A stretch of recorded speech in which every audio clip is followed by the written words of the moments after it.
Welcome to today's edition of the Rush 24/7 podcast. Holy cow, folks. Trump derangement syndrome is spreading. Trump derangement syndrome is everywhere. It literally is everywhere. Well, we're not deranged here because we don't get deranged about anything. But I mean the drive-bys. The Democrats, many in the Republican Party, are just beside themselves now. They don't know what to do.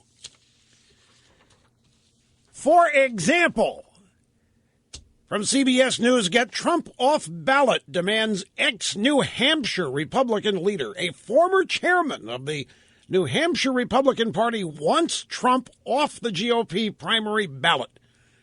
Guy's name is Fergus Cullen. He filed a formal complaint yesterday.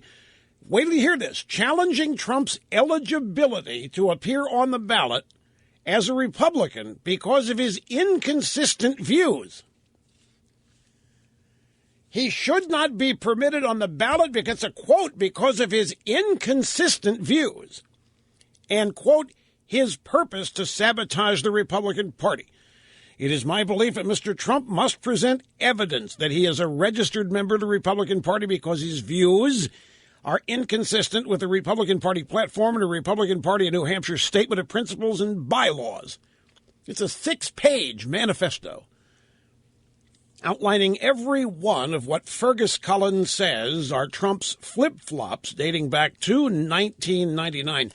Who knew that you could be prohibited from running for election for having inconsistent views?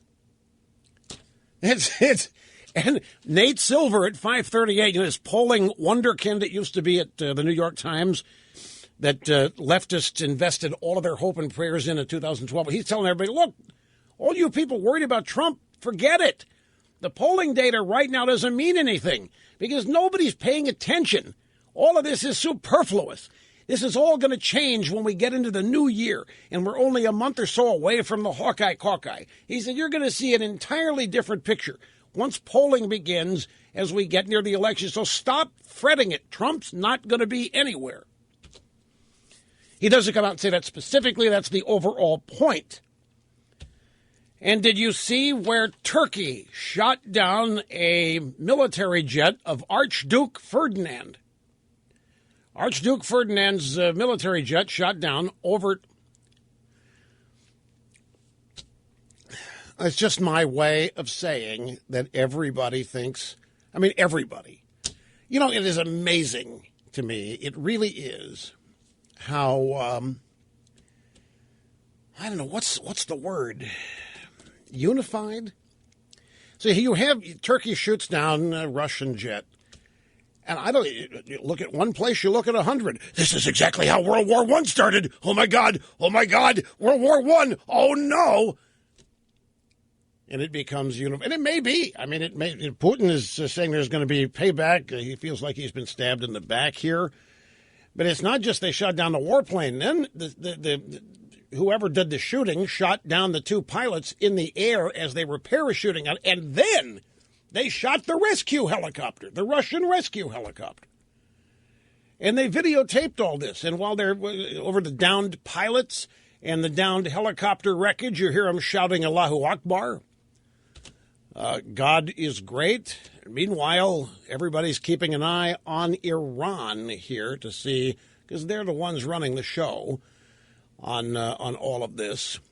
And it will be. It could. Who knows what's going to happen? But it has a lot of people on edge. Well, if Russia attacks Turkey, we have to join Turkey against Russia and Putin because Turkey is a NATO partner.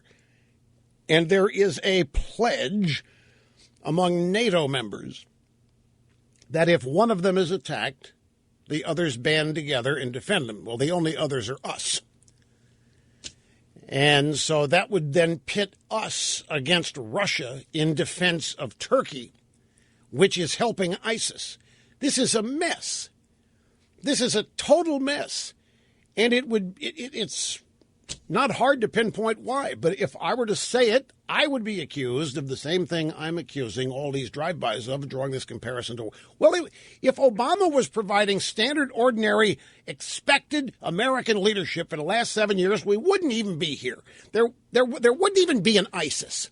There wouldn't be an Iran ascending to run the entire Middle East because they wouldn't have been enabled to create a military weapons program. None of this would have happened. It's safe to say if anybody else had been elected president, now if Hillary had won the Democrat nomination, I don't know. But we're dealing with a dangerous set of circumstances. On the one hand, we've got leadership incompetence, or maybe leadership absence on the part of Obama. It's just not something he wants to do. And by the way, don't get on me. It was Obama who said it last week at that press conference he had in Turkey, where he said he's not into sloganeering and these concepts of American leadership and American victory, winning. Those are things that make him uncomfortable. It's not what this is really all about. You can interpret that in any number of ways, but one thing, he doesn't want to lead. He doesn't want the U.S. in a leadership or dominant position, and the reasons for that are multi. He doesn't think that we deserve it. We are not the world superpower. We're illegitimate. You know the drill. What my opinion of Obama's opinion of the United States is. So everybody is, a lot of people understandably worried about what comes next, because this is Vladimir Putin who has been attacked. And Putin is interested in winning. And Putin is interested in Russian leadership. And Putin does want to be allied with whoever ends up running the Middle East. Winning and victory and leadership are not concepts that Putin finds nervous or embarrassing. He finds them challenging. So this could go any number of places. We just have to sit and watch, see how it plays out. Meanwhile, Francois Hollande is in Washington, arrived this morning. They had a little meeting with Obama next to the fireplace in the Oval Office, and now a joint press conference taking place. We're not going to jip it. Whatever happens or is said there, we'll have it when it is over. But basically the news was that Hollande came here asking Obama for help in dealing with the aftermath of the attacks in Paris a couple of Fridays ago. And that's it's a standard, ordinary thing. Your country gets hit, where do you go? You go to the U.S. You go to America for help. You go to America for backup. You go to America for leadership. Well, he's here seeking all of that, but he's not going to get it. He's not going to get it in the traditional ways America, because Obama doesn't look at the U.S. as the solution to these problems. In many ways, Obama thinks that we are the cause. And in his case, he's right. There was no ISIS before he became president. Obama basically abrogating Iraq opened all of this up. And then all those phony red lines for Assad not to cross, with no action taken when Assad crossed them.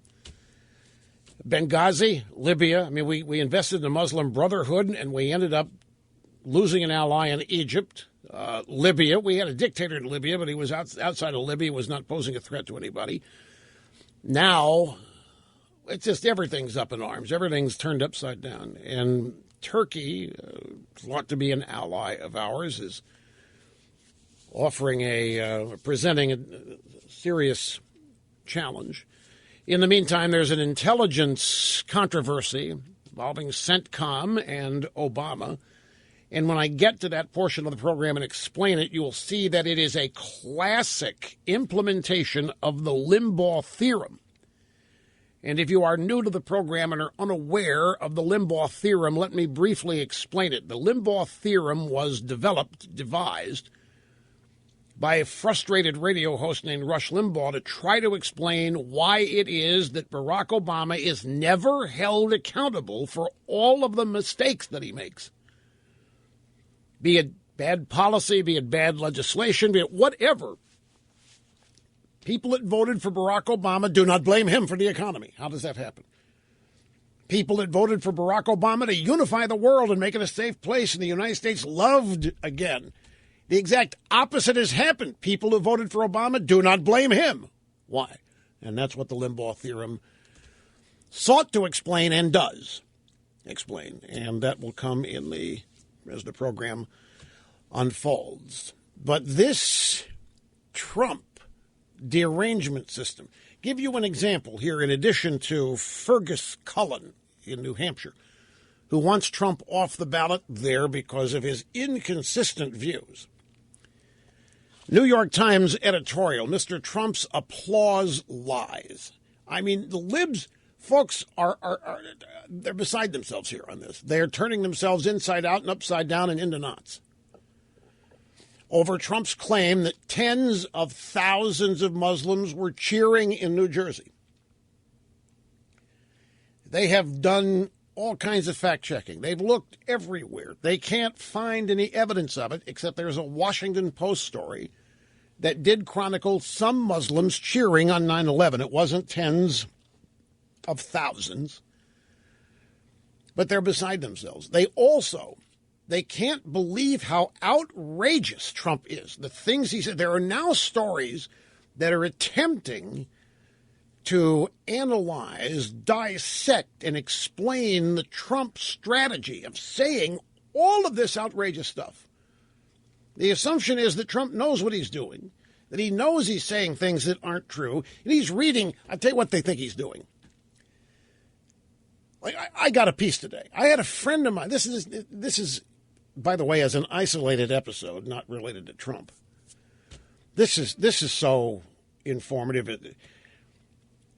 A friend of mine in high finance sent me this. You got to read this. You got to. Oh my God! Look at this. This is some piece by Bill Bennett. And the piece is about how the Republicans and Democrats are going to get together to assassinate Trump. And these guys think that Bill Bennett wrote it. So you go to Bill Bennett's website, you can't find a thing. It's just totally made up, but because it's printed, they believe it.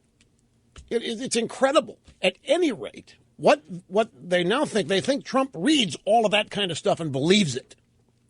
They think he reads every phantom internet spam, insane kook blog post and believes them all and then retweets them or Facebooks them or whatever. And they think that when Trump sees it in print, whatever it is and however outrageous it is, that he believes it because it's in print. Then others think, no, he really doesn't, but he's purposely making people think that he does. Why is he knowingly saying such outrageous things? And then when called on it, why does he double down? So the great minds of political science in Washington and New York and Boston, a corridor, have gotten together and they're trying to analyze why Trump does this. And they think the answer can be found in Trump's statements previously about how to negotiate a deal. And they're just grasping. And now they're worried. Why do these people who say they're going to vote for Trump, why does none of what he says that's so outrageous that drive-bys, why does it not bother any of his supporters? They just can't understand it. And once again, that is even more evidence of the great disconnect. People who work and live in Washington vis-a-vis the rest of the people in the country. Dana Milbank at the Washington Post, GOP running out of time to find the anti-Trump. They're still, I told you yesterday and last week, they're still in denial that this isn't real, that Trump's going to be off and doing something else once the year turns and he's bored and made his point. They go back to TV. You remember last week I told you that this super PAC of John Kasich's was out raising money, and they've had it. Kasich's so fed up with all this insanity that Trump is saying and people believing it. It's just silly what's happened to his party, what's happened to the conservative movement, that his super PAC raising money for the express purposes of producing ads that are going to destroy Trump. Do you want to hear the first one? Fine. It's 47 seconds. You'll have to go to a website. We'll post the video at rushlimbaugh.com, but it's the audio that you'll hear here. And all it is, by the way, it's audio soundbite number 1. All it is, it's called Trump's Greatest Hits Part 1. And it is Trump in various video settings simply saying what the Kasich people think are outrageous and insane and lunatic. And if people knew about it, they would abandon Trump. Here's how it sounds. He's not a war hero. He's a war hero. He's a war hero. 5.5 years. He's a war hero because he was captured. If Ivanka weren't my daughter, perhaps I'd be dating her. You know? Stop it! Oh, it's so weird. I have a great relationship with the blacks. I've always had a great relationship with the blacks. The blacks. Well, I just don't respect her as a journalist. You know, you could see there was blood coming out of her eyes, blood coming out of her wherever. Somebody's doing the raping, Don. I mean, you know, somebody's doing the. You're saying it's women being raped. Well, who's doing the raping? The belt moves this way. It moves this way. How stupid are the people of Iowa? So the Kasich Super PAC first destroy Trump ad, that's it. And it's just a video of where Trump said those things. I'm guessing they think that most people supporting Trump don't know that he said these things, and once they find out, they're going to be appalled. What they're doing is projecting their own reaction onto other people. They're assuming that they are just like every other average Trump supporter. Yet they know that they aren't because they laugh at, make fun of, and are afraid of Trump supporters because they think they're idiots. But this is projection. They're wasting their money, but it's their money to waste. I got to take a break. Greetings, welcome back. Great to have you. Rush Limbaugh, the EIB Network, and the Limbaugh Institute for Advanced Conservative Studies. Let me try to break down something here. Maybe it was yesterday. I forget which. This is already Tuesday. This statement of Trump's that tens of thousands of Muslims cheered on 9/11. And he's challenged them. I saw it. They were in New Jersey. I saw it. Media goes into fact-check mode. Media can't find any stories, except there was one in the Washington Post. There was a Washington Post story in which it was reported that there were Muslims cheering 9/11, the towers being hit on 9/11 in New Jersey on the date, 9/11. None of the fact-checkers reported it. They overlooked it. They did not report that the Washington Post had actually reported what Trump is saying. The only difference is the Washington Post does not say tens of thousands, and Trump is. So the drive-bys leave that out, and they think they've got Trump. They think they've got Trump in a lie. They think they've got Trump exaggerating. Except Trump is, if anything, is only exaggerating, but he's not wrong. There were Muslims in New Jersey cheering 9/11, and the American people, and this is key, the American people know it. The American people saw videotape of Muslims around the world cheering on 9/11. The American people know full well that Obama's pastor from the pulpit said, "America's chickens." See, the thing is, the great disconnect is that Trump is not wrong on fact. He may exaggerate and blow it out of proportion, but he's not wrong on fact. The drive-bys are trying to make it look like he's wrong on fact when he's not, and the American people know it before Trump says a word about it. Then when you find out that the Washington Post did report it and the drive-bys are ignoring that in their fact check, they double down on their support even more for Trump because they don't trust the media and the way they're trying to discredit him. Well, my friends, in one of the biggest, most blatant examples of butt-kissing I have ever seen, the French President François Hollande, in a joint presser with Obama, just concluded his statement before the media praising Obama for his commitment to fighting climate change. Now, here comes the president of France, arriving here desperately looking for assistance, advice, help, whatever, looking for some muscle in fighting ISIS because of what ISIS did in France and continues to do. and thought that the best way to go about it was to publicly praise Obama's commitment to climate change. Giant example of butt-kissing. For his part, they just finished the statements, and a reporterette stood up and asked Obama about the Turks shooting down the Russian warplane. By the way, don't forget, the Russians just lost a civilian airliner, too. Somebody shot down one of their civilian jets, ISIS taking the credit. The two pilots of their warplane here, and by the way, it was an American F-16 that did the damage.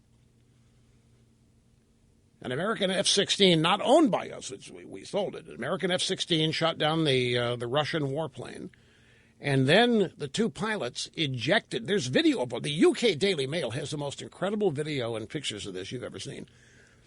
And the two pilots parachute out, and ISIS claims that they killed them in the air, gunned them down while they were floating to Earth on their parachutes. Then a Russian helicopter made its way to the crash site looking for the survivors, and they took the helicopter out. Putin has just got to be steaming here. So anyway, this reporterette stands up and asks Obama what it all means.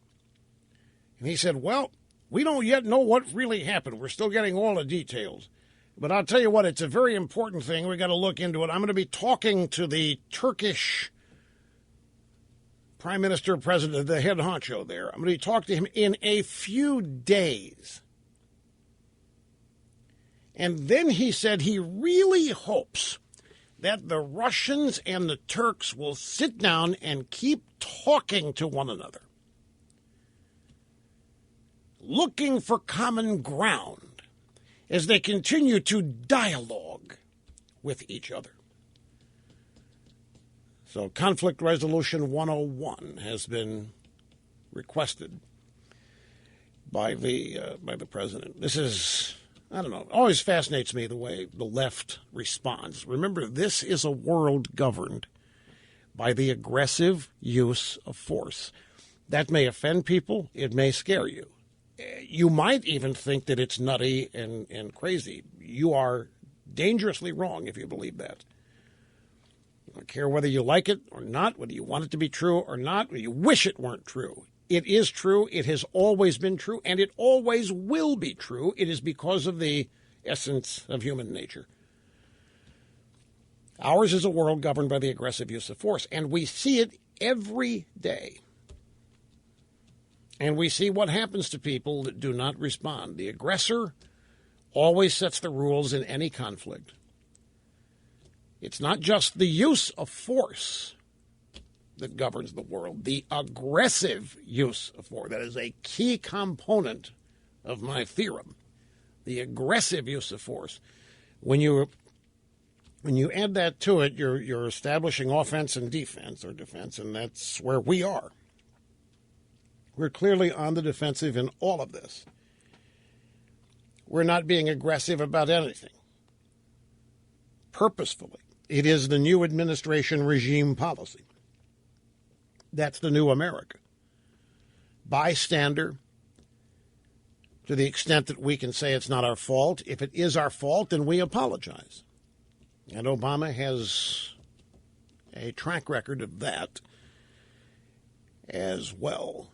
But Vladimir Putin, I will guarantee you, understands, believes, and practices the belief, the theory, that ours is a world governed by the aggressive use of force. Now, back to this Trump situation. I played for you the ad that the Kasich Super PAC put together. This is the first of what will be many ads designed to take Trump out. In fact, I'm going to play that for you again because there's another ad, the Jeb Bush campaign ad, that is somewhat similar to the Kasich ad in its structure and conception. Now, the Kasich Super PAC, they're fed up. They think people have been playing patty cake with Trump. It's time to take off the gloves. It's time to get serious. We've got to take this guy out. And we got to take this guy out by informing his voters exactly who he is. His voters are blind. His supporters are essentially mind-numb robots. They have been paralyzed to support. They don't know who it is they're supporting. He's a madman. And the Kasich Super PAC intends to run a series of ads demonstrating this, trying to peel off Trump supporters. So here's that ad. It's 47 seconds, and immediately after it is a Jeb Bush ad from back in October, that is much the same approach. We'll play them back to back. Here's number one.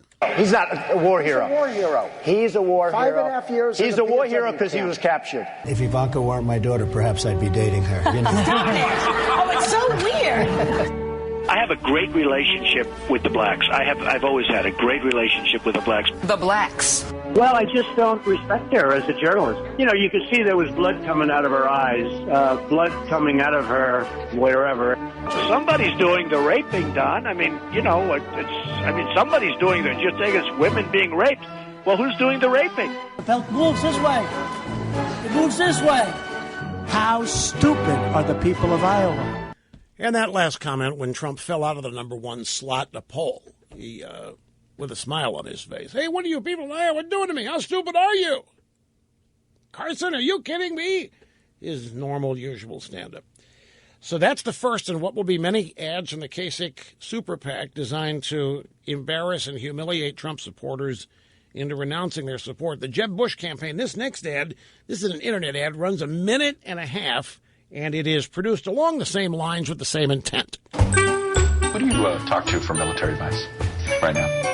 Well, I watch the shows. I mean, I really see a lot of great, when you watch your show and all of the other shows. He has said publicly that he watches cable news, and that's one of the ways that he bones up on our national security. Trump says he, quote, always felt that I was in the military, despite never serving in the military and draft deferments during Vietnam. There's nobody bigger or better at the military than I am. Donald Trump said Senator John McCain is not a war hero. He's not a war hero. I like people that weren't captured. Okay. Who do you think among the presidential candidates would be the best qualified to make a deal with Iran?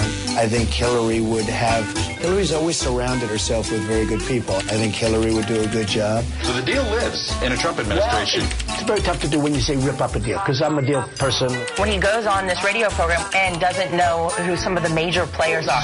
I'm used to, dealing with killers, people that go, Donald Trump doesn't like to be questioned on the issue. Trump is weak on policy. When you are running for the presidency of the United States of America, the most important title is Commander-in-Chief. They should have a working knowledge. There's no excuse for him not to be prepared for these questions. Donald Trump was not able to do that, so that should be concerning to voters. Donald Trump is causing a race toward the bottom. It's delusional. Mr. Trump did not have a firm grasp of what was really going on. I will be so good at the military, your head will spin. Let me tell you, I'm a really smart guy.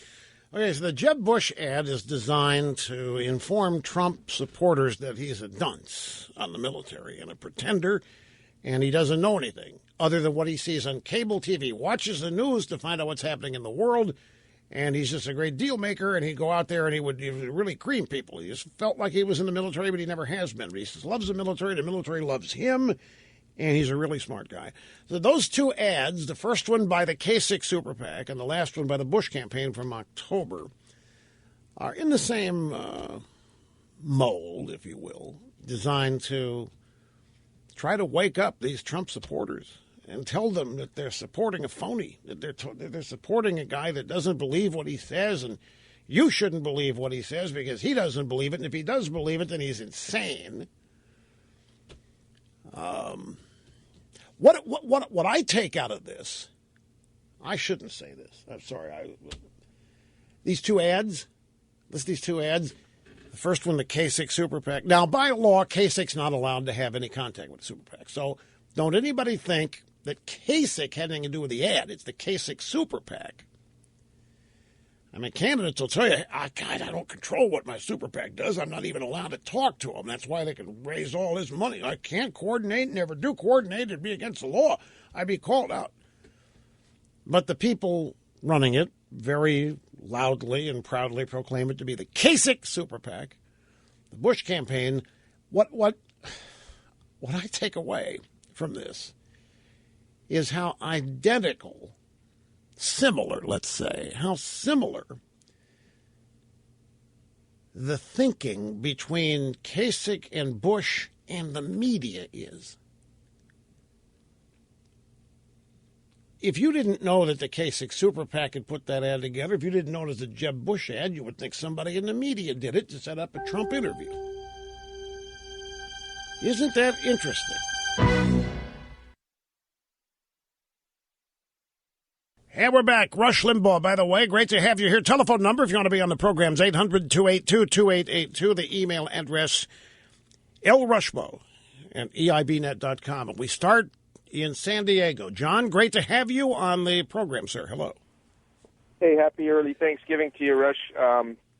These ads that we're getting already from the Republican establishment is going to be the death of them come November, because if they're going to push another, McCain or Romney-type candidate on us, I'm voting for Hillary. I'm done with them eating their own.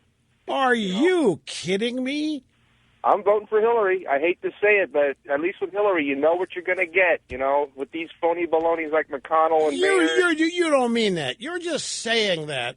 You're just saying that to get a rise out of people. I'm going to vote for her or just stay home like in 2012, one or the other. I'm done.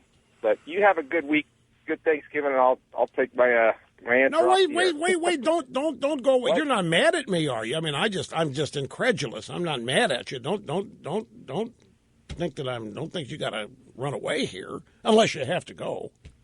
Well, no, I'm in San Diego and it's about 80 degrees out, so I got to get out there and enjoy it. But I'm just, here we go again, and the name calling and the attacks by our own. Yeah. On some like a Ted Cruz. Wait till Donald does drop out. Well, get this. Let me tell you something else. I mean, this is really going to frost you before you go out and start enjoying the weather in San Diego.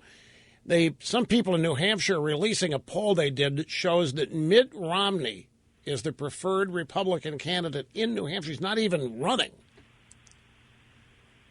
In 2012, maybe. They need to wake up.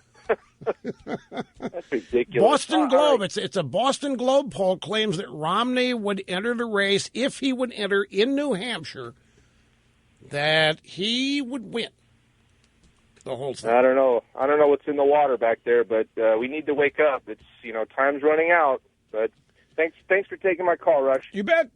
Enjoy the weather out there in San Diego. What sounds like the Romney story? The Romney poll story? It's a Boston Globe. It could be planted, I guess. A bunch of commie bastards in the media. Yeah, well, Romney forces at work. It could be. I don't know. You think Romney wants to run again? Oh, you do? Really? Romney wants... Mr. Snerdley's shouting at me here that he thinks Romney wants to run and is angling to get people to beg him to come in sort of like as a savior and maybe win this time. Maybe get it done. Anyway, look, what our first caller said here, these ads that are being run against Trump by other Republicans, this happens in primaries. Candidates in the same party run attack ads on each other. It's nothing unusual about it. It's part and parcel of the process. But in this case, the Trump supporters are really, really being offended by it. And they're doubling down their support for Trump. And now they're starting to threaten the establishment. If you guys keep this up, we're not even going to show up for it. We'll vote actively against you if we think you have destroyed candidate we prefer. I'll just say it again.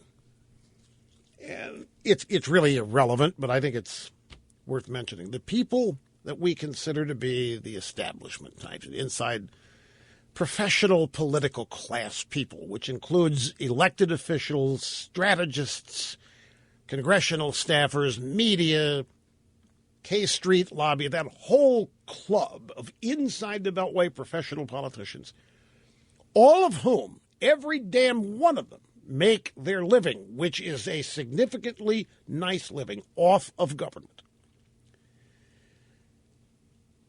Really, really, really do not know how much they are resented. They must really not know. Because if they do know, this is the strangest way I have ever seen of people trying to bridge a gap Insulting your opponents, insulting your own team members has never been shown to work. And yet they're all doubling down on this rather than trying to find ways to build a bridge to these people. It's the strangest thing. So I don't know. I don't know if they really are that out of touch or if they are totally, supremely aware of how much they are resented and disliked and so forth and just don't care. Except every 4 years at election time. But beyond that, the rest of the country may as well not matter. But this comprises both parties. Folks, this is not... The difference in the Republicans and Democrats on this is... I mean, you got Bernie Sanders. He's a genuine Democrat kook. Okay? And the media is pointing out, Bernie Sanders is doing better in the Democrat primary than Trump is in the Republican primary in many ways in terms of the amount of support. The point is, the Democrat establishment, do not doubt me. There's no way Bernie Sanders is going to be the nominee, but they are not out trying to destroy the guy. And they're not out there insulting and distancing themselves from Bernie's supporters. They're trying to convert them to Hillary, or they're trying to bring them back. They don't want to tick them off. Contrast that with the way the Republican establishment is, and really for the past number of years has always acted toward members of its own base. It's a big difference. I just read the most incredible New York Times story. I think it's the New York Times. No, it's the LA Times. As the income inequality divide widens, the rich become stingier and less generous. It's just... And welcome back. Great to have you with us, my friends. Rush Limbaugh, as usual. Half my brain tied behind my back just to make it fair. A thrill and a delight to be with you. Telephone number 800-282-2882 and the email address lrushbo@eibnet.com. Folks, I want to pose a question to you. I mean, I've got my own answer to this, but I would be really curious to know what you really think. No cliched responses, please. Why do the mainstream media and the Washington, well, it's all the same. Why does official Washington so hate Trump? What is it that they so fear? What is it? Do you think that I mean, this is irrational. I mean, you can have any number of candidates come along over the years that they disagree with and don't like a Pat Buchanan or Ron Paul. I mean, name them. And they never, ever lose their heads like this. But they're literally going nuts. They're being turned upside down and inside out. And there has to be some reason for it. There is an explanation for it. And I just wonder what you all think it is. While you ponder that, well, no, I'm not going to answer it right away because when I say something, there's usually nothing more to be said. So I'm going to hold back on this one. The President of the United States has told us we've got nothing to fear from ISIS, right? I mean, nothing to fear from any of these refugees. Oh, by the way, you hear what Canada has done? Let me find it. Canada to no longer accept single male refugees from Syria. Now, the Canadians just elected a little commie pinko guy. What was he? Trudeau's son, right? Canada's Syrian refugee plan will be limited to women, children, and families from now on after increased security concerns about single males. The government's been silent about what the security screening process looks like and whether it takes place at camps in Europe or in Canada. Settling refugees from Syria and Iraq was one of the main points on newly elected Prime Minister Justin Trudeau's platform during his campaign this fall. Trudeau slammed conservative leaders for bringing up security concerns during a humanitarian crisis, but seems to have given in. I wonder what they showed him. I wonder what data they were able to present to this little guy. I say that affectionately. This young kid. I wonder what they were able to show him to make him change his mind on this. Because they couldn't unilaterally change this without his support. Well, what do you mean it's Canada? It's a legitimate question to ask here. It is a good question. Let me go back here for just a second. Canada no longer accepts single male refugees, but what if it's two men from Syria who claim that they're either in love or they want to get married or they want to watch Madam Secretary? What happens in that case? It's a legitimate question, given current social mores and a desire to be understanding and tolerant, politically correct. So we'll see. But Obama's telling everybody, you got nothing to worry about. These refugees, it's what we've always done. We've let the war-torn always seek refuge in our country. And ISIS is a JVT. We've got them contained. They're on the run. I have a tweet here from a guy named Fred Lucas, who is the White House correspondent for The Blaze. I don't know when this tweet went out. Whoever sent it to me did not date it. So I'm assuming it has something to do with a press conference today between Obama and Francois Hollande. Apparently, Obama said the climate conference in Paris will be a powerful rebuke to the terrorists. The climate conference in Paris. So the point is, all of these things Obama's telling us there's nothing to worry about. And yet, then you find out that the United States has issued a worldwide travel alert in the wake of terror threats. It says it's in the AP, Americans should be alert to the possible travel risks, especially during the holidays, followed increased terrorist threats around the world, State Department warned on Monday. What does being alert amount to? What are we supposed to do here? What does this mean? For example, if you see a young Muslim boy with something that looks like a briefcase with a bomb in it who says it's a clock, are you supposed to report him or not? Is that like being on alert or not? You could end up being sued for millions of dollars if you report a little kid with a briefcase that looks like it has a timer in it when you find out it's just a science project. A travel alert in effect until February 24th. Said current information suggests that militants with the Islamic State, Al-Qaeda, Boko Haram, and other terror groups continue to plan attacks in multiple regions. Well, wait a minute. I thought there's nothing to fear here. There was nothing to really worry about. I thought we're not supposed to be concerned. Everything's okay. And yet, this says, essentially, be afraid. Be very afraid.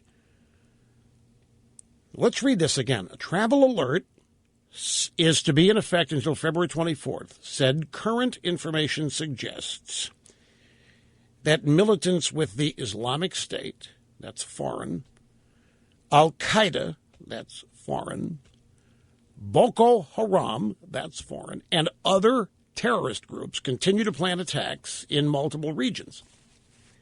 You notice the absence of any mention of any domestic terrorists. Do you note that in this travel alert, the State Department does not warn Americans to be on the alert for any terrorism within our borders? The only terrorism that we're supposed to be on alert for is that we might see or encounter when traveling. And yet we know that this regime thinks that domestic terror is imminent in this country. Mostly, they think, from wacko right-wing groups. And yet they don't mention that. I wonder why. I'll tell you why they don't, because that might undercut the whole argument for importing more Syrians. If the regime in its travel alert and its be very afraid message warns of possible terror acts within the U.S., and people would responsibly stand up and say, well, then why are you importing all these refugees, among whom could be some terrorists that you're warning us about? But since they don't mention that, then we're not supposed to object to the ongoing refugee importation. That's going on. Back to the audio sound bites. This is Trump talking about the fact, he saw Muslims celebrating the 9/11 attacks. And this constitutes Trump doubling down. So Trump says he saw it. The drive-bys, he's lying. This guy's a nut. This guy's dangerous. This guy's really got us bugged. Why is he saying this? This is crazy. You're not supposed to attack Muslims. We're doing politically correct things so the Muslims don't hate us. We're trying to let them know that we don't hate them. We're trying to let them know that we're not afraid of them. We're trying to let them know that we don't think bad things. And Trump goes on and says this. So they do a fact check. And they can't find any evidence of any Muslims cheering, except the Washington Post did publish, and all the fact checkers found it but ignored it. So Trump then goes back on TV and doubles down on it. We have a montage last night and this morning. CNN, ABC, and a couple of other places with media types shocked that Trump is not backing down. Number 10. Audio soundbite number 10. In 3, 2, 1. Do we have number 10? Donald Trump tonight doubling down on his claim that he saw thousands of Muslims in New Jersey cheering. Donald Trump doubling down on his claim that American Muslims celebrated on 9/11. Doubling down again. Donald Trump defends his controversial comments. Donald Trump's doubling down on those comments. Donald Trump doubling down on his statement. Donald Trump is doubling down on his statement. Donald Trump is doubling down on his claim that he has seen video of Muslims cheering on 9/11. Trump doubling down on this paranoid, frankly, racist fantasy. Yeah, doubling down on it. So give the timeline. Trump says he saw it. The drive-by. That's outrageous. We're not supposed to see that. We're not supposed to say that. It didn't happen. You're crazy. You're a lunatic. And they do a fact check. They don't find any. But there was a report, again, Washington Post. All the fact checkers, including the Washington Post fact checker, ignored it. American people know it. They saw applause. Maybe not tens of thousands, but they saw Americans applauding. They saw a bunch of people overseas applauding. They heard Jeremiah Wright say, America's chickens come home to roost and all that. So the American people know that Muslims were cheering on 9/11. Trump's acknowledging that. Drive-bys can't believe that Trump is doubling down on it. So last night in Columbus at a campaign event, Trump spoke about questions surrounding his comments that he'd seen all these Muslims applauding. During a speech recently, I said that I saw in parts of New Jersey, Jersey City, but parts of New Jersey, I saw people getting together and in fairly large numbers celebrating as the World Trade Center was coming down, killing thousands of people, thousands and thousands of people. People are still dying over what happened to the World Trade Center, and they're dying a terrible death. And I saw people, and I saw them on television, and I read about it on the internet, and I read about it. So they said, oh, we can't find anything, Mr. Trump. The reporters are calling all day, all night. They want to find out, did Trump make a mistake? They don't. No, Donald, a little bit of advice. They're not interested in finding out if you really made a mistake. Their objective is to convince people you're lying. The objective of the media right now is to convince people that you're just making it up. You're a racist and you're a bigot and you're flying by wire here and you just say whatever you say and you're dangerous because your people are believing you and you're ginning up all this fear and hatred of Muslims and there shouldn't be any fear and hatred of Muslims and you're irresponsible and you're scaring the people in the media, Donald. You're scaring them. So their objective is try to convince as many people that you're crazy and making it all up. That's why they ignored the Washington Post story that did report on this on 9/11 in New Jersey. And here's, in fact, Trump referencing that. But the media was going crazy. They were having a field day. And one of my people came in, Mr. Trump, I have a story in the Washington Post. Washington Post. Washington Post. How good is that, right? That's good.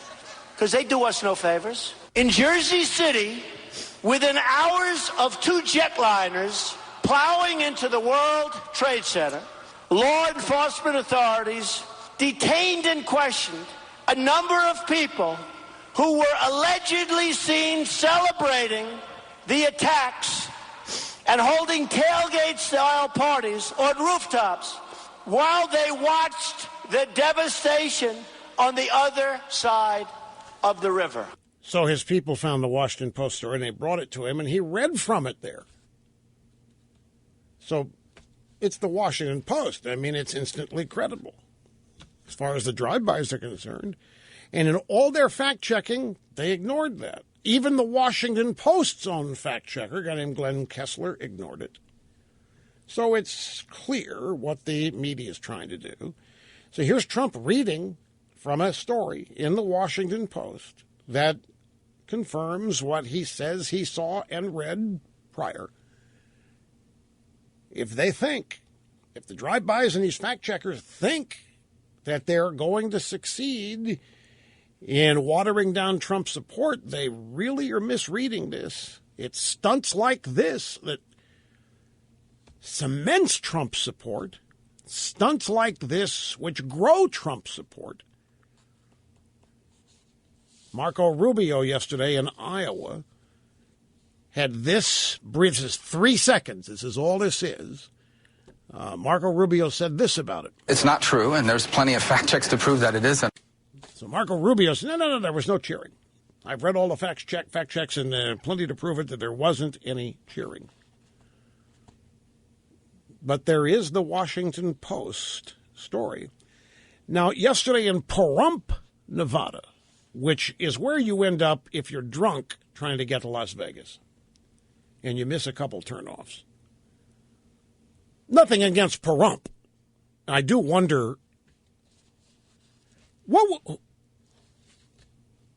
the people that named it, what were they thinking when it came time to name their little town, Pahrump? There has to be a reason for it. I'll look it up. I'll find out what. There has to be an explanation. Let me take a brief time out here, because up next is Ben Carson on the whole concept idea of Muslims celebrating 9/11. Quick time out. Don't go away, folks. Okay. Pahrump, Nevada. Wikipedia. They reportedly chose the name for Pahrump after the original indigenous name, Parimpi, or Water Rock, so named because of the abundant artesian wells in the valley. A lot of things in Nevada are named after water sources, apparently. Pahrump is right next to the Mojave Desert. The reason people are curious the name because there's rump in there, R-U-M-P. Rump means something. Pahrump, it's I'm happy my butt's where it is. Or some such thing. So people wonder, that's why I was wondering. But now we know. Perfectly legitimate reason.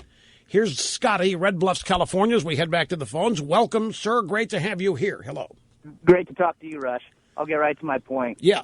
These latest attack ads from the Kasich Super PAC, as well as any others, are a perfect illustration of just how out of touch the GOP is with their base. Every time Trump gets a bump from any of these attacks, they're not recognizing exactly who we are. People who resonate with Trump will never be voting for Kasich or Jeb Bush, and the fact that they still don't recognize that scares the living hell out of me.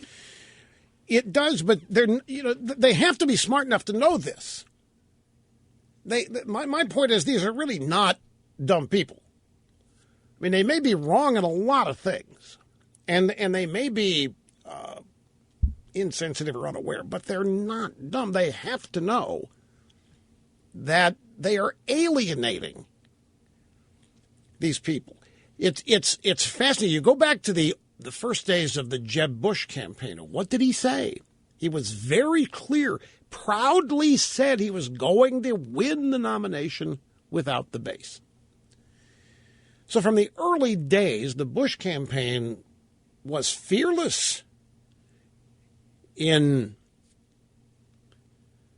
pretty much characterizing the base as a bunch of, kooks or what have you. But clearly, he didn't want to win with them.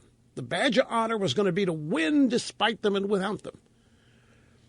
There's a genuine adversarial relationship. It isn't new, folks, but it keeps intensifying. I mean, the adversarial relationship was plain as day back in the 70s when Reagan was attempting to become the Republican nominee. And the establishment Republicans of that day had similar animus to Reagan. And they did their best to discredit Reagan with his supporters. Back in the day, they joined a bunch of Democrats in the media trying to portray Reagan as dangerous with his finger poised to the nuclear weapons button, the launch button. And I think it's becoming more and more irrational. Trump is not. What's fascinating about this is, as compared to Reagan, Trump is not a conservative. And the bulk of Trump's support is not the Republican base. As we mentioned yesterday, if you look at the demographics, at least as expressed by polling data, the bulk of Trump's support is what we all have been led to believe the Republican Party wants. Blue-collar people, moderates, and independents. I mean, there's the fact that they don't control Trump, and the real thing is they don't have any money invested. And as such, they have no say-so over what he does at all. Welcome back, my friends. Rush Limbaugh, paying attention all the time here at the EIB Network, the Limbaugh Institute for Advanced Conservative Studies. This is funny. Ben Carson. I guess you'd say the conventional wisdom in the drive-by media is that Ben Carson's stupid. Don't doubt me. They think that he politically is just stupid. They listen to him talk. They measure the tone in which he speaks and the speed at which he speaks and the soft-spoken technique that he uses. And they really have concluded that while he may be a great neurosurgeon for children, that doesn't impress them much because in their world, in the world of politics, he's an idiot. They think that he's stupid. And they're not afraid to imply it. They assume it constantly. And he just pulled one over on them. Ben Carson claims that of all the founding fathers, Thomas Jefferson is the one who impresses him the most, partly because of the way he tried to craft our Constitution. He said this over the weekend. It was in an interview on Sunday on C-SPAN, part of the Road to the White House series. Ben Carson said he was impressed by a lot of the founding fathers, but he had a special feeling for Thomas Jefferson. I'm particularly impressed with Thomas Jefferson, who seemed to have very deep insight into the way that people would react and tried to craft our Constitution in a way that it would control people's national tendencies and control the natural growth of the government. Now, the Politico, in writing about this, followed those quotes with this. The problem? Jefferson crafted the Declaration of Independence, not the Constitution, writes Politico. In fact, Carson noted Jefferson's absence in his book, A More Perfect Union, writing that he was missing in action during the birth of the Constitution as he was serving abroad as ambassador to France.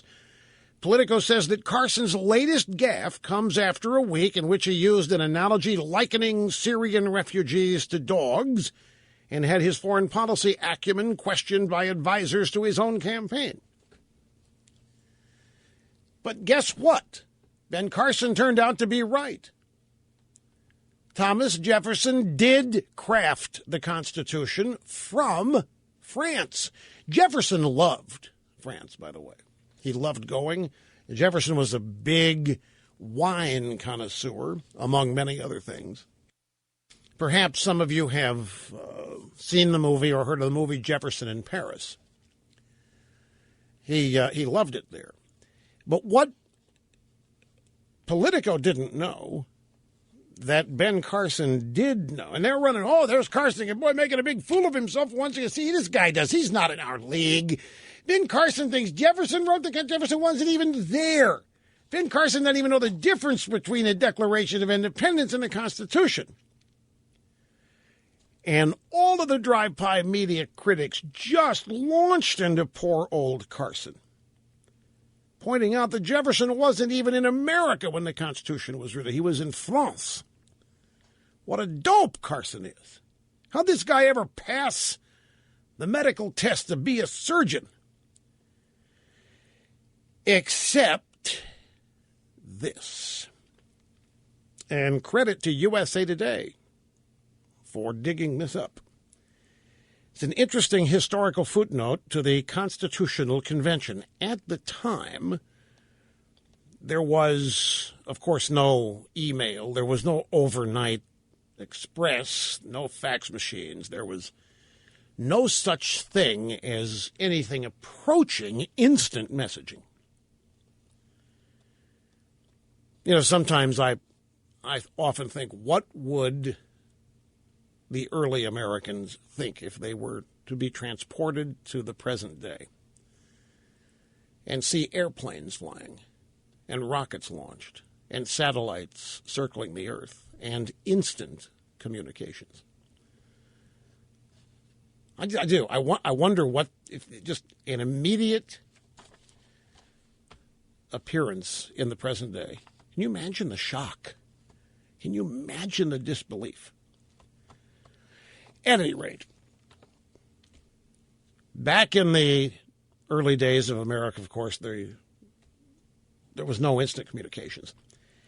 But there were things which were the forerunners of email, social media. They were called letters. You may have heard of them. This is where people sat down at tables and desks and they grabbed a piece of paper and a pen and they wrote the date at the top and said, "Dear whoever" they were sending it to. And then with their hand, if you can believe this, they actually started making words out of letters, individual letters. And then they wrote, some people wrote front and back of the page. Some people wrote the front page only and grabbed another page. Some people wrote short letters. Some people wrote long letters. But this is how they communicated back. They wrote letters. And I realize that many of you do not know what one of those is.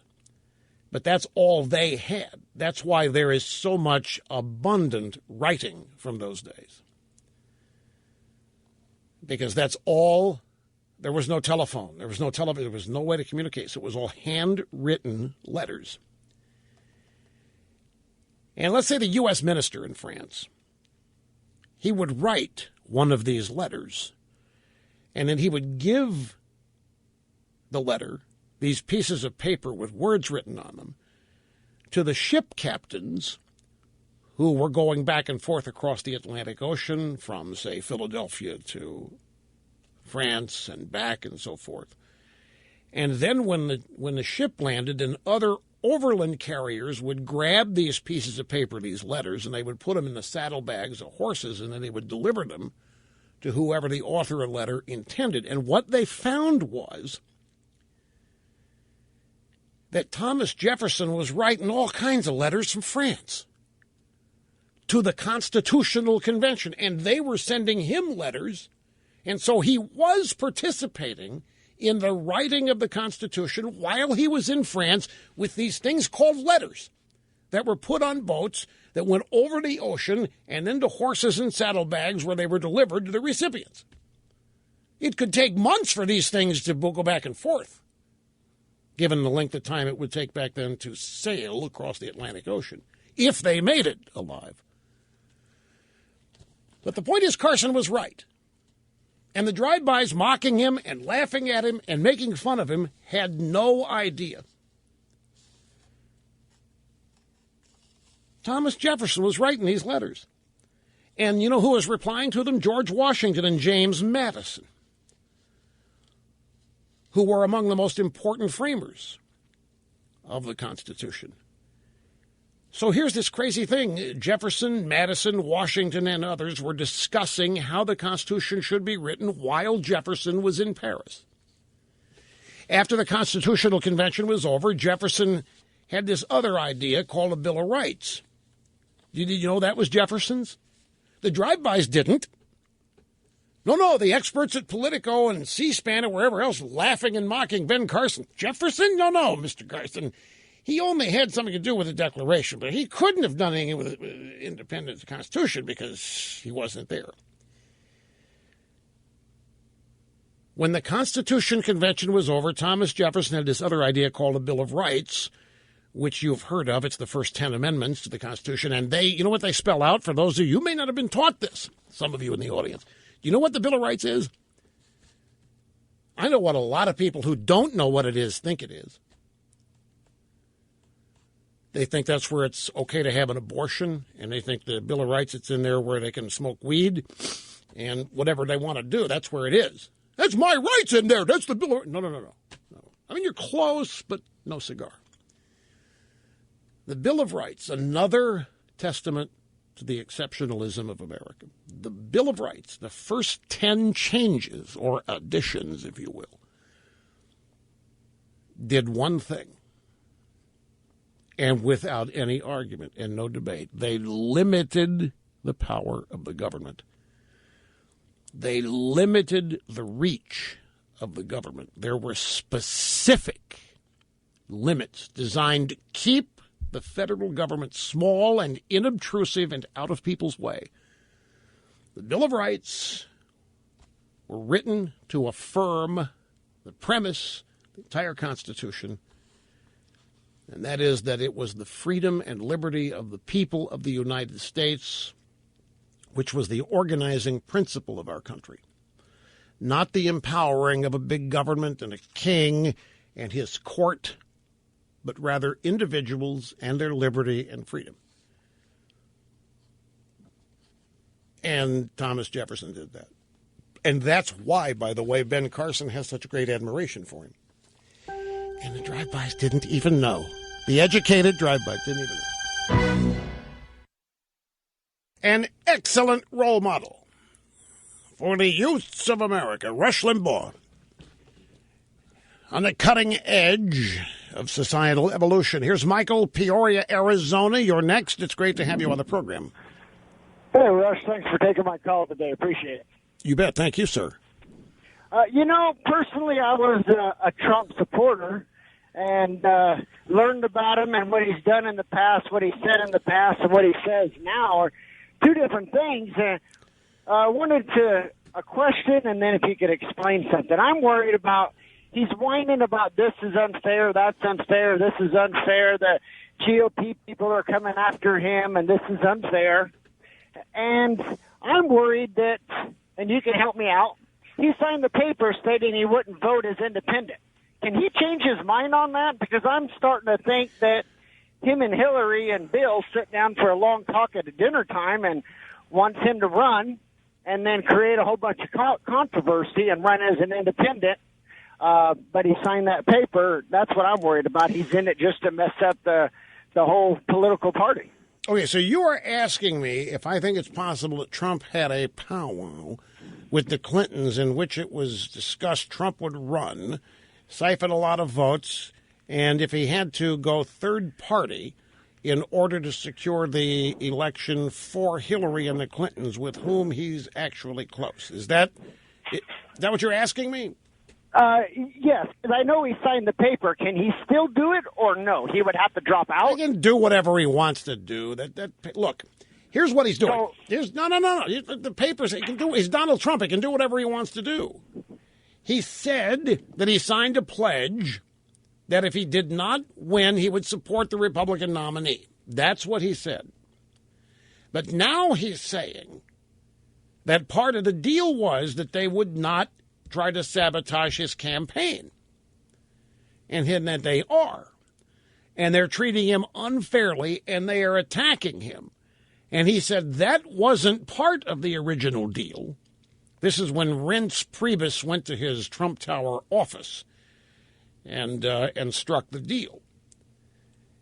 And so now Trump is saying that they're attacking him, and it's the media that is saying Trump could change his mind, Michael. Trump has not, to my knowledge, I mean, unless there's a story out there I've missed, Trump has not specifically said he would renounce the deal. He's just complained about the way he's being treated. And that this was not part of the deal. And the media has taken it from there, suggesting Trump could change his mind. And the whole idea of Trump going third party Here's an example. I happen to have this in my formerly nicotine-stained fingers right here. It's thehill.com. Trump resurfaces idea of third-party run. Donald Trump is again raising the possibility that he might run for president as a third-party candidate, suggesting the GOP is not meeting its end of their loyalty deal. Responding to reports that independent super PACs are planning attack ads against him, the billionaire Republican frontrunner tweeted on Monday, quote, "The Wall Street Journal reports the GOP getting ready to treat me unfairly. Big spending planned against me. That wasn't the deal." That's all Trump has said, Michael. It's the drive-bys hoping that it means he would go third party. Asked what reports Trump was referring to, his campaign manager Corey Lewandowski said in a telephone interview it was a reference to plans by a super PAC supporting Governor Kasich to run a $2.5 million campaign against Trump. Trump's tweet excavates a problem the RNC thought that it had buried 3 months ago. Republican officials feared earlier in the year that Trump would run as an independent candidate in the general, which could vacuum votes away from the Republican nominee and ultimately hand the White House to Hillary Clinton. RNC Chairman Reince Priebus convinced Trump to sign a loyalty pledge that he would support the party's eventual nominee, and when the frontrunner did so on September 3rd, the party thought the issue was over. Trump said at the time, "I see no circumstances in which I would tear up that pledge." Asked what Trump meant by his tweet Monday, Lewandowski said he just wants to be treated fairly. But if Republicans are going to attack him, then maybe he doesn't think he's being treated fairly. It's the second time in 2 days that Trump has publicly toyed with abandoning the pledge. And look, you may think I'm being too precise here. And some of you might think that I'm even stretching things to defend Trump, none of which is the case. This is media, folks. I'm telling you, this is pretty close to what the media did with Trump's supposed Muslim registry comments. He never said them. But you know everybody by now thinks that he did. From the AP from a couple days ago, Trump won't rule out independent run for president. And from the article it says, asked on This Week, George Stephanopoulos, whether he would consider a third-party run for or if GOP opponents try to take you out, Trump said, "Well, I'll see what happens. I have to be treated fairly. If I'm treated fairly, I'm fine." He hasn't said it yet, Michael. He hasn't said he's not gone the blackmail route yet. The media is, and the headline gets it, Trump resurfaces. No, media resurfacing idea of Trump. Third party run. The GOP has to know that if he goes third party, they're finished. They have to know that. The thing is, they might say it'd be worth it to lose if it got rid of Trump and his supporters. I wouldn't discount that, folks, given what It is the fastest 3 hours in media. And 2 of them are in the can, and we've got to take another obscene profit break here at the top. We'll be back and roll right on right after this. We have the latest opinion audit in from the Sullivan Group in Rancho Cordova, California, where they routinely, monthly, and then annually, of course, audit my opinions for accuracy. No change. Documented to be almost always right 99.8% of the time. No, it never has fallen. In fact, never has. I don't think... That's an interesting question. If it has ever fallen, I don't remember. You know what? I'd have to look that up. That is an excellent question, Brian. I don't know if my opinion rating, my accuracy rating, has ever plummeted, even by 1/10 of a point. Anyway, Great to have you back here, folks. The telephone number, if you want to be on the program, is 800-282-2882. The email address, lrushbo@eibnet.com. Look, there's some other things going on out there besides the Republican campaign and Trump specifically. And let me get into a little bit of it here because it, in its own right, is interesting and relevant. The first from thehill.com, the White House yesterday opened up a new fight with Republicans in Congress, challenging them to pass laws to prevent suspected terrorists from purchasing firearms. Now, I want you to stop and think about that for a moment. This is purely political, and it can be blown to smithereens with simple, logical questions, maximum of 2. The White House on Monday opened up a new fight with Republicans in Congress, challenging them to pass laws to prevent suspected terrorists from purchasing firearms.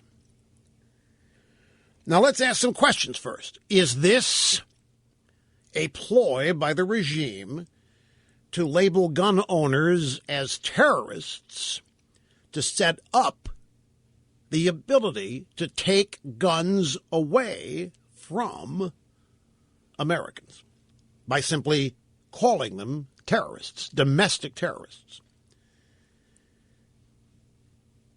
But the other thing here, this is a glaring admission that the vetting process of immigrants and refugees is a sham. Because he says in the story, terrorists already in the U.S. can buy guns. What do you mean, terrorists already in the U.S.? Why are you letting terrorists in the U.S.? Why is it all of a sudden the responsibility of Republicans to pass a new gun control law because you and your regime have permitted terrorists to enter the country? The way I look at this, you can't have it both ways. Either the vetting process is intense and accurate, therefore no terrorists get in, or it's not, and they do get in, and we need to be vigilant with our gun control laws. Josh Earnest, the White House press secretary, in a pull quote from the story, said, "I think it's a pretty clear indication that Republicans in Congress are more interested in playing politics and more scared of the NRA than they are concerned about doing the right thing for our national security." So here is the Obama administration, which is admitting that there are terrorists in the country that have been permitted in, and now laying off on the Republicans the responsibility to pass a law saying that they can't buy guns. Wait a minute. Wouldn't background checks already prevent that? Isn't there a terrorist checkbox on the verification? Or if you're a terrorist, don't you have to check off the box and admit it when you try to buy a gun? And if you check it, then you don't get the gun? I'm being facetious, of course, but folks, this is almost profound in its audacity. The White House on Monday opened up a new fight with Republicans, challenging them to pass laws to prevent suspected terrorists from purchasing firearms, while at the same time they're telling us they've got this vetting process and for us not to worry about terrorists being among the refugees entering the country, say, from Syria. They're telling us they've got it handled. They're telling us there's nothing to worry about, nothing to fret over. Don't be xenophobic. Don't be bigoted. Don't be racist. We got it handled. Now, all of a sudden, there's political pressure on Republicans to pass a new gun control law.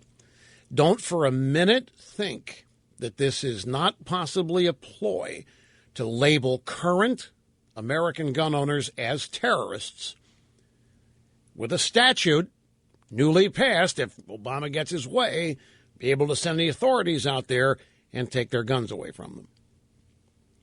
You know this regime, from Janet Napolitano on, already thinks that right-wingers in this country are potential terrorists anyway.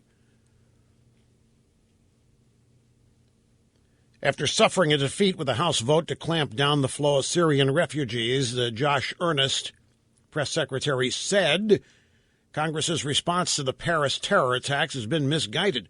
He said members at Congress are prepared to allow those individuals who are already in the U.S. and are suspected of having links to terrorism of going and purchasing a gun. Oh, is that right? The NRA wants terrorists to have guns, and the Republican Party supports the NRA and vice versa, so both the NRA and the Republican Party want terrorists to have a gun or to be able to get them, and so now the Republicans had better fix that by passing a new law saying terrorists can't get guns, with Ernest here acknowledging that terrorists have already made it past our border. How about that? I think it's pretty clear indication that Republicans in Congress are more interested in playing politics and more scared of the NRA than they are concerned about doing the right thing for our national. What an insulting joke. To blame national security weakness on the Republican Party because they won't pass a gun control law that permits the regime to go get guns in the hands of terrorists admitted into the country by the regime. John Kerry, who served in Vietnam. TheHill.com. Secretary of State John Kerry, who served in Vietnam, said Monday the Islamic State in Iraq and Syria is not invincible, and its members will eventually face justice. He was on the Today Show. He said, ISIS is not 10 feet tall. There's a very clear focus by everybody. There's a united front, and I'm absolutely convinced that they'll be defeated. There will be increased steps in order to do so, Kerry said. People need to not panic. There's a strategy in place. It's growing by the day. Don't worry. Be happy. We're in control. Meanwhile, we have a travel alert over there. Don't go anywhere through February. Really? They just put out this travel alert saying, hey, if you're outside the country, don't go anywhere. You don't travel. You stay where you are through February because terrorism's on the march, John Kerry. No big deal. No need to panic. There's a strategy in place. ISIS isn't 10 feet tall. We're not afraid of them. We can beat them back.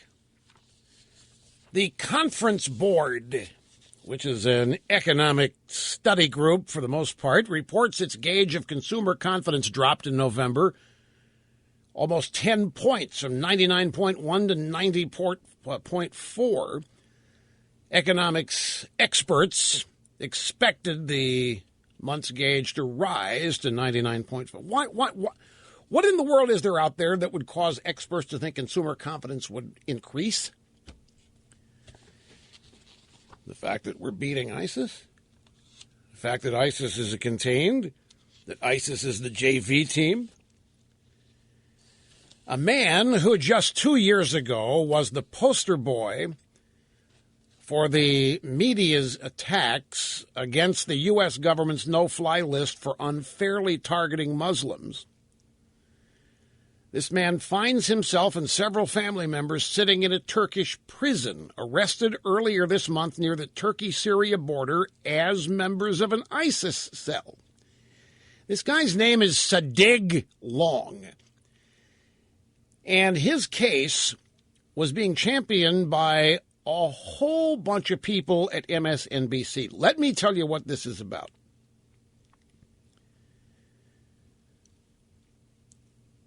Sadiq Long is a U.S. Muslim who is an Air Force veteran. He was put on the U.S. no-fly list back in 2013. Being on the no-fly list kept him from returning home to the United States after he left to go visit Qatar. That outraged CARE and many in the drive-by media, including MSNBC. The drive-by media used Sadiq Long's case to rail against the injustice of the no-fly zone. Thanks to CARE, Sadiq Long was removed from the no-fly list and was able to return home to Qatar. And now he's been arrested by Turkish officials on the Turkey-Syrian border for belonging to an ISIS cell. So far, nobody in the drive-by media has reported his arrest. I wonder why. So again, we have a U.S. Muslim who was an Air Force veteran, and the bottom line is this guy's an ISIS member.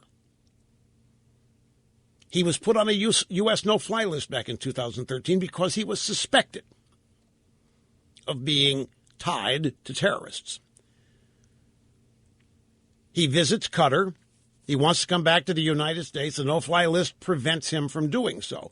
CARE and MSNBC and the media wail and moan and whine about how unfair. So he's removed. The pressure from the media got him removed from the no-fly list. And he was able to return home. But he's been arrested in Turkey as a member of ISIS. He should have been on the no-fly list. He was tied to terrorism and has been arrested, but drive-by media pressure and MSNBC made sure that his name was taken off the list, thereby placing the country at risk. A poll here, this is a CBS poll, Barack Obama's handling of ISIS. A new low, 23% of Americans think that Obama has a clear strategy for defeating ISIS. Only 23% think that Obama has a clear strategy. There's another way of looking at this. 23% of the American people are just dead blamed idiots. You can look at it one of two ways. 23% think Obama has a clear strategy. Holy cow, that means Obama's strategy is pretty bad if only 23% of the people think he's got one. On the other hand, who are these 23% who think he's got a strategy? Dianne Feinstein says, oh, there is no strategy. Whatever strategy is, it isn't working. Have you heard about this intelligence snafu involving the United States Central Command, CENTCOM? Folks, this is the Limbaugh theorem in action. I mentioned this at the top of the program. This is one of the most glaring examples of the Limbaugh theorem, and we haven't had many recently, but this is a glaring one. Here are the details from the estimable New York Times. When ISIS fighters overran a string of Iraqi cities last year, analysts at CENTCOM wrote classified assessments from military intelligence officials and policymakers that documented the humiliating retreat of the Iraqi army. But before those assessments were final, the analysts' superiors made significant changes, and in the revised documents, the Iraqi army had not retreated at all. The soldiers had simply redeployed. These changes are at the heart of an expanding internal Pentagon investigation of CENTCOM, where analysts say that supervisors revised conclusions in order to mask some American military failures in training Iraqi troops in beating back the Islamic State, because Obama didn't want to have to admit that his policy had failed. Obama did not want it reported that his policy of training Iraqi troops to beat back ISIS had failed. So they revised the intelligence. This is interesting. This is exactly what the left accuses the Bush administration of doing regarding weapons of mass destruction. This was all happening at a time when Obama was claiming to have terrorism on the run. So here's the Limbaugh theorem aspect of this. Intelligence says that the Iraqi army retreated because it was not adequately trained and prepared to deal with ISIS. That's what the original intelligence said. Obama ordered that intelligence changed to take out the idea that they had been defeated by ISIS and were retreating, to instead say, no, they were just repositioning for future battle. But there was no retreat and there was no defeat. So Obama secretly orders the intelligence reports to be doctored and then publicly pretends to be upset about not getting accurate intelligence. That's another aspect of the story. While Obama and his regime demand the intelligence be changed so as to avoid any embarrassment, Obama goes out and starts complaining publicly about the bad intelligence he got, as though he had nothing to do with it. Obama had already decided that the intel reports he received were not scrubbed, so the outcome of this probe has already been decided. They're not going to find any smidgen of corruption here. Guaranteed there's not going to be anything come of this. I'm just passing on to you here that the investigation is ongoing. The original intel added up to U.S. policy failures in training the Iraqi soldiers to deal with ISIS. Rather than have that reported, the intel was changed on the orders of Obama to say, no retreat. The Army just repositioning here for future battle. Then Obama went out, when the story broke, he went out and started complaining about these rotten intelligence reports he was getting, as though he had nothing to do with it. It's no different than Obama promising your premiums to come down $2,500 on Obamacare, and your copay not changing, and your deductible going down. And then when all of that doesn't happen, when your premiums skyrocket and your deductible skyrocket, Obama goes out and says, I don't know what happened. I'm as outraged as you are. I cannot believe how much these prices are going up. I'm not going to put up with it. When, in fact, it's his policies that make it happen. And it was Obama who lied about it in the first place. Classic illustration. The Limbaugh. Well, here it is in the Washington Times. Obama insists he wants the truth from intelligence reports. That's the companion story. After all of this doctoring and fudging of the intel, Obama's out there enraged, demanding the truth. And the purpose of that is to distance himself from what happened, as though he is the screwy. As though he's just intel people. We couldn't trust him with Bush. Can't trust him now. Probably a bunch of holdover right-wingers in there for all Obama knows. And quickly to the phones. Andrew Cleveland, you're next. It's great to have you with us, sir. Hello. Hi, how are you? I'm great, thank you. First off, I'd like to say I'm a new listener, but I became very avid at listening to you, and I appreciate you taking my call. Thank you, sir, very much. Appreciate that. My main question and concern is the vetting process with all these Syrian refugees, and I've heard all over the place and read about it that Obama wants to bring in 10,000 refugees over the next year, but again and again, they're saying that it takes 18 to 24 months to vet these people properly before they're allowed in the country. My question is, have they already begun to allow them in if they're planning on bringing in 10,000 more over the next 12 months, or what's really going on? Well, actually, that 10,000 figure is a little low. There are reports that Obama actually wants it to be 40,000 refugees in the next year, maybe even more. The vetting process, we don't have anything to vet them against. I mean, these people are not in any Syrian database. You can't go to the Damascus Hall of Records and find their driver's license data and anything about them, whether they have terrorist ties or whatever. So that's what they say takes the time. No, they're going to let them in while the vetting process goes on, and then claim if they find anything, they'll track them down, find out where they are, keep track, and then deport them and get rid of them. I mean, they're not going to keep them in a holding cell somewhere for a year and a half before they're permitted into the country. Andrew, hang on through the break if you can. A little bit more when we get back. That's right, a man, a legend, a way of life. And we're back to Andrew in Cleveland. Andrew, before I continue, I want to give you an in-depth answer to your question. You deserve that. You're a new listener and you called, and I have a much more in-depth answer I have time to give you. But before that, are you a Browns fan? I'm not really into football. Yeah, okay. Just checking. I was going to get your temperature on the latest Johnny Manziel controversy, which, frankly, I don't get it. I mean, the guy goes out and parties on the off week, and now they're investigating him again, and the head coach is saying, I don't know, I'm getting tired of this guy going out and partying. I'm getting tired of it. He told me he wasn't going to go party. He's out there partying. I don't know if he's going to start anymore. What? They expect these guys to be monks? Anyway, here's the in-depth answer to your question. There is no database. We're talking about Syrians now. There is no database to measure them against. There's no way to vet them. The vetting process requires us to ascertain a lot of information about them. When anybody seeks asylum in this country, they have to tell us why they're fleeing.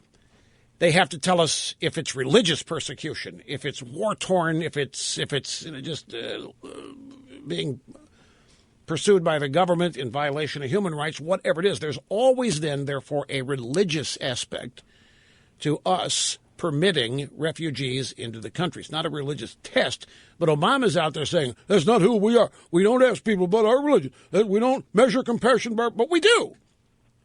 We do. If they're lying to us about religious persecution, then it would disqualify them from refugee status. Now, since October of 2011, The United States has admitted 2,159 Syrian refugees into the country, according to the State Department. So they're here. They're beginning to trickle in now. They probably, the vetting process involves an interview with somebody at the Department of Homeland Security who will probably ask them if they're a terrorist or not. And, of course, if you were trying to get in and you were a terrorist, you would deny it, right? Of course. Okay. So here's the vetting process on paper, Andrew.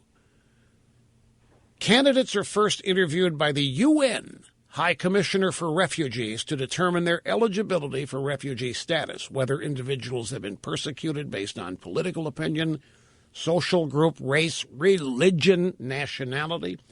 After the UN finishes with them, the State Department then takes over the process through contracted resettlement support centers that conduct further interviews. The State Department performs background checks using a variety of terror, law enforcement, and intelligence databases. Now, the problem is, who do we trust at the UN? The UN love to sabotage this country. The UN is part of the cabal that thinks the United States is the problem in the world, needs to be cut down to size. The UN is basically the Star Wars bar scene. They would love to be able to have a bunch of saboteurs in this country. There's no love lost for us at the UN. So it's really, Chris, Andrew, it's all based on interviews because there is no database to compare what they say with evidence. So this is strictly a compassion move.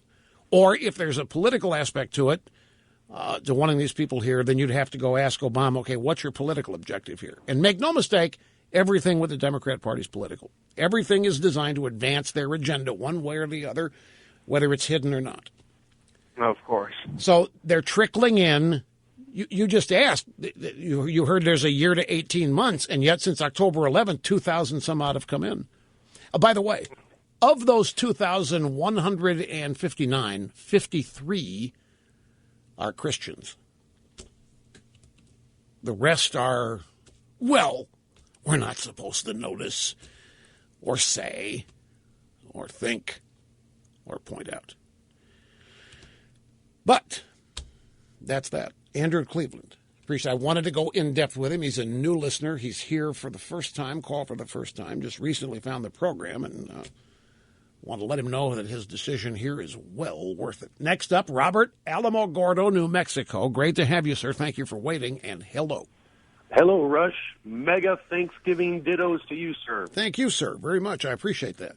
Oh, very good. I've been listening to you for 21 years. The reason I was, what got me stirred up this morning, well, here it's morning time when you start off, but I was listening to the attack ads that you played. The establishment were running against Trump, and I'm getting all fired up again. Yeah. I think Trump can save some advertising money and just let the establishment guys do his advertising for him. For example, I had forgotten about Trump mocking the Iowa voters. You know, if I lived in Iowa, you know, that wouldn't have offended me. It was friendly mockery. You know, back before political correctness, friendly mockery was something that we always did in America. And I'm getting all jazzed up. It was funny. It was. You know, the left does not recognize jokes except when their comedians on Comedy Central tell them. They don't. They don't understand. Like I will tell jokes but my jokes are not. No, they are offensive, outrageous statements. Like this song that we're playing here, ISIS is Just All Right With Me, sung by Barack Obama and the new jihadi singers. The left is steaming over this. They claim that I'm accusing Obama of being a member of ISIS, and they're all upset. If this had been created by somebody on Comedy Central, they'd be lining up to give him an Emmy. Absolutely. To me, it just shows how stupid the establishment and their strategy is. They have no clue. They have absolutely no clue what people like me and Joe the plumber and the rest of us out here in America, what we think and what we want. You know, I'm actually a Ted Cruz guy. I love Ted Cruz, but I love what Donald Trump is doing and how he's just totally upsetting the establishment guys. Well, a lot of people do, but I'll tell you something. The establishment, they're starting to console themselves now. I mean, they've launched every salvo they've got. And it has an effect. So what they're telling themselves now, they get their polling spreadsheets with all the data. And what they're concluding is that Trump isn't gaining any ground. Not really. Maybe a poll here or poll there. But when you average all these polls over the last recent number of months or weeks, you find Trump basically steady at 25 to 28. And they're telling themselves that means that Trump's maxed out. This is it. He's not going to go any higher. Even though he's leading, he's not going to go any higher. And then they say this guarantees that Hillary will beat Trump.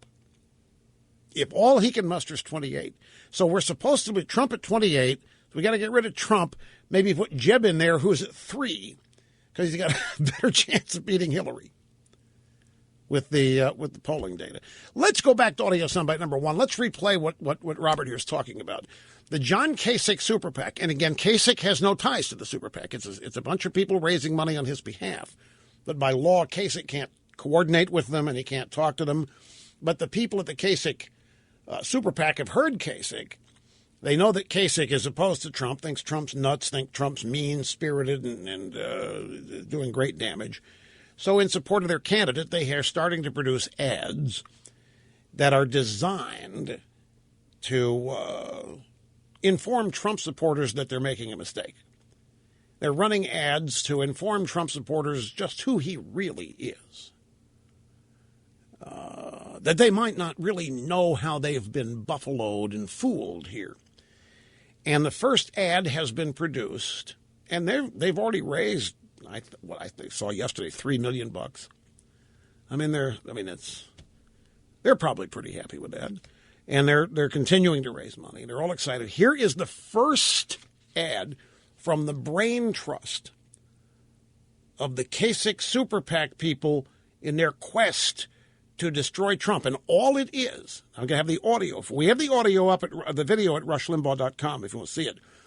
But it's just a series of assembled video clips of Trump saying things that the Kasich Super PAC people think are so outrageous and so bad and so wrong that once Trump supporters find out that he said this stuff, that they will abandon him. Here it is. He's not a war hero. He's a war hero. He's a war hero. 5.5 years. He's a war hero because he was captured. If Ivanka weren't my daughter, perhaps I'd be dating her. You know? Oh, it's so weird.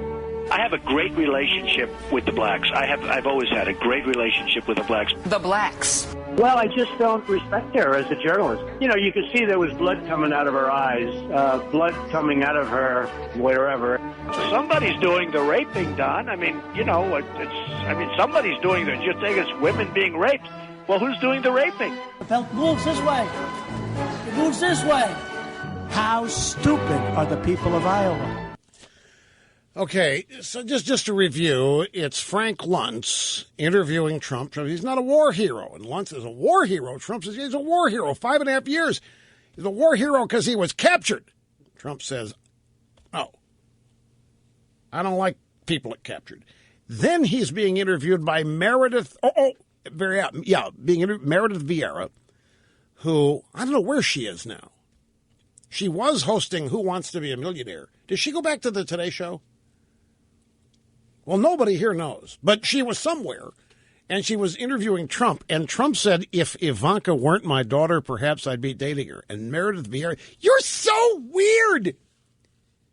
You're so weird. That's so slimy. That's so yucky. Oh, my God, you date your own. No, I said, if she weren't my own daughter. I have a great relationship with the blacks. I've always had a great relationship with the blacks, and whoever the journalist is, the blacks. And then the Megyn Kelly bit about blood pouring out of orifices and insulting the people of Iowa because they made Carson #1 in the polls there. So that's the first ad. I mean, that's the first attack ad from the Kasich Super PAC, designed to inform Trump supporters what they're supporting and how once they find out, they will abandon. They'll drop Trump like a hot potato. Back after this, folks. Okay, I've been told a couple of things of Meredith Vieira. Apparently she has her own talk show now. Well, it's syndicated by NBC Universal, so in New York, I guess it's on WNBC at 2 in the afternoon. But that's not where the bite came from. The bite where Trump says that if Ivanka weren't my daughter, perhaps I'd be dating her. That's from an old episode of The View. It's not even from the current campaign. The Kasich Super PAC people, they left no stone unturned in looking for dirt and data on Trump. It's apparent because Elizabeth Hasselbeck, I'm told, is in the video. Did you hear she's leaving Fox, by the way? She said that she wants, it's a pretty great quote, I forget, she wants her kids to be the first, she wants her kids to get the first, she wants to be there when her kids go to school. Yeah, she wants to be first thing of their day rather than give them the rest of her day. Something like that she said. Here's, let's see. What? Is what? Well, that's what, I don't know if it's the best they come up with, but that's their first ad, so you would think that's what they think their money ad is. I mean, that's their first effort, so that must be the creme de la creme of the incriminating Trump soundbites that they've got. But they'll probably change focus. Next, they'll go out and they'll get people talking about Trump, not just Trump quotes. They'll get other people talking about. Who knows what they'll do? And I didn't get to this income inequality story in the LA Times. This is the craziest thing. It makes no sense. I was going to try to analyze it with you live and in color here on the air. Basically what they say is, in areas of income inequality, when the gap between rich and poor is the biggest, when the rich have even more money and the poor have even less, that's when the rich get cheater, stingier and cheaper and less generous, because it says they don't want the poor having any more money than they don't want the poor getting any more money than they do. They want any of their money going to the poor. It's exact. These people do not understand. They literally don't. And these are Stanford sociologists doing this survey. It's the other way around. Anyway, I don't have time to get it. Maybe tomorrow. Here's John, Kansas City. Great to have you, sir. You're next. Hello. Russ, mega dittos. I've been a listener from the beginning, but only during my lunch hour. Well, appreciate that. I wanted to make a quick comment about Trump, okay? Yeah. You look at Trump, everybody's against him. The Democrats are against him. This makes sense. The crony capitalists are against him. The Republican leadership, which is almost the same thing, is against them. And I think they're against him for the same reasons the same group of people are against the Koch brothers. They've both been successful in this system, even with an income tax, and they've gotten so successful that they can do whatever they want to do because they're paying their own way. And these individuals, the Kochs as well as Trump, are starting to see that there's something wrong with our government. And if you look at the Communist Manifesto, Marx said, "Progressively tax income, and you will control the people." Well, that's what we've been doing for 100 years, okay? And all these different groups that are against Trump realize that he could change a lot of things. You know what I mean? And the progressive income tax punishes us, or me anyway. Okay. Well, it is the greatest deterrent to the to acquiring wealth. There's no question it is. But I think you may be on to something with the money aspect of this. The donor class takes pride in running the Republican Party because it's with their money that they get their policy implemented. And they have more money than the candidates, and so the candidates need the money and want everybody does. And Trump doesn't need anybody's money and doesn't want anybody's money, and therefore there isn't any way for the moneyed class to traditionally, as they have traditionally, control Trump. I think that's a factor. It's not the whole answer, but it's a factor. We are going to do Open Line Friday on Wednesday tomorrow, folks, since it's the last live program of the busy broadcast week. Thank you so much for being with us today, and look forward to tomorrow. Hope you're here, because we will be.